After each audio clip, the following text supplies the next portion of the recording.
بسم اللہ الرحمن الرحیم۔ شروع اللہ پاک کے بابرکت نام سے جو بڑا مہربان نہایت رحم کرنے والا ہے۔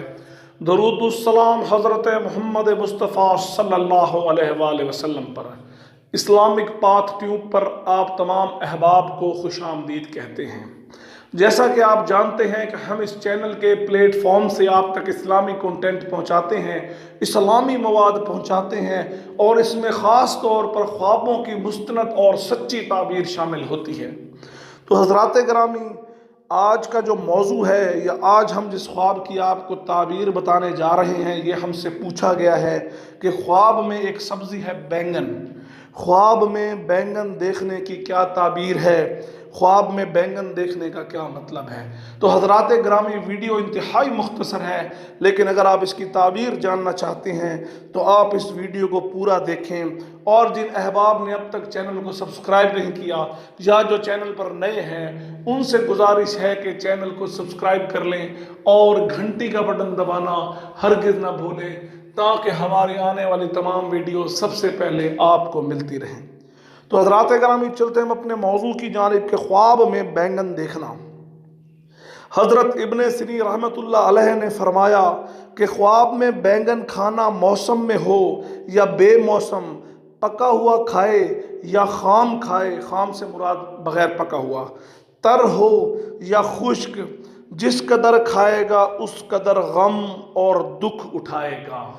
تو حضرات گرامی، اس بات سے ثابت ہوتا ہے کہ خواب میں بینگن کھانا جو ہے وہ دکھ اور تکالیف کی دلیل ہے۔ جتنا کھائیں گے اس قدر دکھ اور تکالیف جو ہے آپ کی زندگی میں آئیں گے۔ حضرت ابراہیم کرمانی رحمۃ اللہ علیہ نے فرمایا کہ اگر کوئی شخص خواب دیکھے کہ اس کے پاس بہت سے بینگن ہیں لیکن سب کو بیچا ہے یا کسی کو بخش دیا ہے یا اپنے گھر سے باہر ڈال دیا ہے اور ان کو کھایا نہیں ہے، تو یہ اس امر کی دلیل ہے کہ غم اور دکھ سے نجات حاصل کرے گا۔ تو حضرات گرامی، ان تمام حوالہ جات سے ثابت ہوتا ہے کہ خواب میں بینگن جو ہے کھانا کسی طرح سے بھی آپ کے فائدے میں نہیں ہے، بلکہ وہ نقصان کی دلیل ہے۔ بے شک وہ بینگن موسم میں کھایا جائے، بے موسم کھایا جائے، پکا کر کھایا جائے یا کچا کھایا جائے، تر کھایا جائے یا خشک کھایا جائے، جس بھی صورت میں بینگن کھایا جائے گا وہ دکھ اور درد اور تکلیف کی جانب آپ کو لے کر جائے گا۔ لیکن اسی صورت میں یہ ہے کہ آپ خواب میں بینگن تو دیکھتے ہیں مگر آپ انہیں خود استعمال نہیں کرتے، آپ انہیں گھر میں نہیں رکھتے، ان کو بیچ دیتے ہیں یا کسی کو دے دیتے ہیں یا کم سے کم اپنی چار دیواری سے باہر کر دیتے ہیں، تو یہ دلیل ہے کہ آپ کو زندگی میں حائل پریشانیوں سے، دکھ سے، غم سے نجات ملے گی۔ امید کرتے ہیں کہ بہت کوشش کی ہے کہ اس کو انتہائی سادہ کر کے بیان کیا جائے، آپ کو سمجھ آ گئی ہوگی یہ تعبیر۔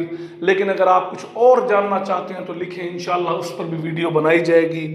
اور آخر میں ایک درخواست جو میں آپ کے سامنے بار بار پیش کرتا ہوں کہ میرے لیے دعا کیجئے کہ اللہ تعالیٰ میرے اور آپ کے حال پر رحم فرمائے۔ جزاک اللہ۔